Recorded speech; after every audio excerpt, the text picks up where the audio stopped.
Eluru Ramachandra engineering college చోరీ కేసులో విచారణ వేగవంతం చేశారు పోలీసులు. నిందితులను పట్టుకునేందుకు ప్రత్యేక బృందాలు ఏర్పాటు చేసినట్లు డీఎస్పీ శ్రావణ్ కుమార్ తెలిపారు.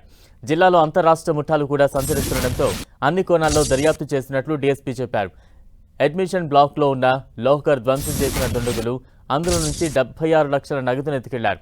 సోమవారం రాత్రి చోరీ జరిగింది.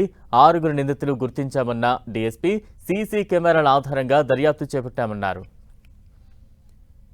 ఇదే అంశంపై మరింత సమాచారం ఏలూరు డీఎస్పీ శ్రావణ్ కుమార్తో మా ప్రతినిధి శ్రీనివాస్ ఫేస్ టు ఫేస్. ఏలూరులో సంచలనంగా మారినటువంటి రామచంద్ర ఇంజనీరింగ్ కాలేజీ చోరీ ఘటనకు సంబంధించి కూడా ప్రస్తుతం మనతో డీఎస్పీ శ్రావణ్ కుమార్ ఉన్నారు. ఒకసారి ఆయనతో మాట్లాడదాం. మరి ముఖ్యంగా అంటే ఈ పోలీసులు హెచ్చరికలు జారీ చేస్తున్నారు. ఇతర రాష్ట్రాలకు సంబంధించిన గ్యాంగ్స్ గోదావరి జిల్లాలో తిరుగుతున్నాయి, ప్రజలు అప్రమత్తంగా ఉండాలి. మీరు హెచ్చరించే లోపే భారీ చోరీ కూడా జరిగింది. అంటే ఏ విధంగా భావిస్తున్నారు? ఈ చోరీ ఎవరి పనే ఉంటుంది?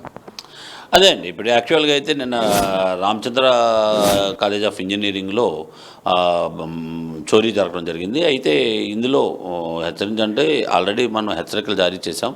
అయితే వీళ్ళు ఏదైతే ట్రాక్ పక్కన ఉన్నటువంటి కాలనీస్ని కానీ కాలేజెస్ని కానీ చేసుకొని కొన్ని గ్యాంగులు తిరుగుతున్నాయి. ఆ గ్యాంగుల్లో ఇది కాలేజీ ట్రాక్ పక్కన ఉండటం వలన కూడా ఆ గ్యాంగ్ పని కానీ లేకపోతే ఇంకా వేరే గ్యాంగ్స్ కానీ లేకపోతే అన్ని కోణాల్లో కూడా దర్యాప్తు చేస్తున్నాం. ఇప్పుడే టీమ్స్ అవి ఫామ్ చేసి దాని మీద దర్యాప్తు చేస్తాం. సార్ మొత్తంగా టోటల్గా కాలేజీకి సంబంధించి దాదాపు ₹1,00,00,000 పైగానే చోరీ జరిగింది. అసలు ఎంత చోరీకి గురైనట్టు ఫిర్యాదు అనేది మొత్తం ఏ విధంగా దర్యాప్తు కొనసాగబోతుంది? ఎలా ఉన్నాయి టీమ్స్ అని ఫామ్ చేశారు? సార్ యాక్చువల్గా టీమ్స్ అన్ని ఫామ్ చేసాము. ఒక టెక్నికల్స్ టీంతో పాటు మామూలుగా కూడా మన ఈ టైప్ ఆఫ్ ఎంఓ క్రిమినల్స్ ఎవరెవరు ఉన్నారు ఏంటి అన్ని దానిపైన కూడా వర్కౌట్ చేస్తామండి. దాని ప్రకారం దర్యాప్తు సాగుతుంది.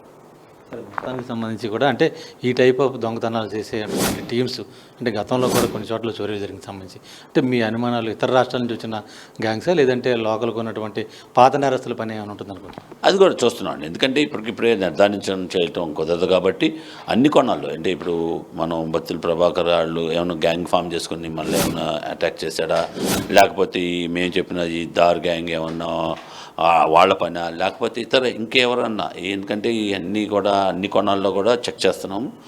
దర్యాప్తు అనంతరం మీకు విషయాలు ఇంకా ప్రోగ్రెస్ అనేది ఇప్పుడే జరిగింది కాబట్టి ప్రోగ్రెస్ త్వరలో తెలియపరుస్తాం. టోటల్గా చోరీ జరిగిన తీరు చూస్తే మొత్తం సంబంధించి కూడా అంటే నేరుగా డైరెక్ట్గా అడ్మినిస్ట్రేషన్ బాగా వెళ్ళటం అక్కడంతా మొత్తం అంతా బయటికి తీసుకొచ్చి పగలగొట్టేంత అంటే లోకల్గా ఉన్నటువంటి వాళ్ళని సహకరించి ఉంటారు, లేకపోతే గ్యాంగ్స్ ఇటువంటి చోరీలు తీయడం తిట్టనుకోవచ్చు? చెప్పలేమండి. అది ఏంటంటే అందుకని చెప్పాను అదండి, మనము అన్ని కోణాల్లో కూడా దర్యాప్తు చేయాలి. ఎందుకంటే లోకల్లో ఎవరన్నా మనకి ఇంత క్యాష్ ఇక్కడ పెడతారంటే ఈ అడ్మినిస్ట్రేషన్ టైం కాబట్టి క్యాష్ ఉంటుంది అనే దాని మీద ఉండటం, లేకపోతే ఇక్కడ రావటం, లేకపోతే ఎవరైనా స్కెచ్ ఇవ్వటం కానీ, లేకపోతే వీళ్ళు ఏమైనా రెక్కీ చేశారా లేకపోతే అనేది will take all different angles చూసి దాని ప్రకారం ఫైనలైజ్ చేస్తామండి. ఇప్పుడైతే చెప్పలేము అది అన్నాం. రాజమండ్రి పరిసర ప్రాంతాల్లో కూడా 2 రోజుల క్రితం ఈ తరహా చోరీ జరిగినట్టు కూడా తెలుస్తుంది. అంటే ఆ గ్యాంగ్స్ అటు ఇటు ఏమన్నా టాలీ అవుతున్నాయి సార్?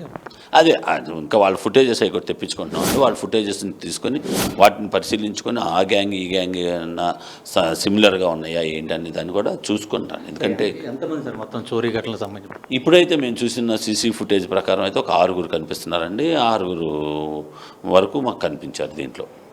ఇది మొత్తానికి సంబంధించి కూడా చోరీకి సంబంధించి కూడా ఘటన పైన ఏలూరు పోలీసులు అయితే కూడా పూర్తి స్థాయిలో దర్యాప్తు ప్రారంభించడం జరిగింది. ప్రత్యేక బృందాలను ఏర్పాటు చేయడం జరిగింది. అయితే లోకల్గా ఉన్నటువంటి అంతరాష్ట్ర దొంగల లేదంటే ఇతర రాష్ట్రాల నుంచి వచ్చిన గ్యాంగ్స్ పని అనేది మనం కూడా పూర్తి స్థాయిలో అన్ని కోణాల్లో దర్యాప్తు చేయడంలో డీఎస్పీ శ్రావణ్ కుమార్ అయితే కూడా స్పష్టం చేస్తున్నారు. శ్రీనివాస్, 10 టీవీ, ఏలూరు జిల్లా నుంచి.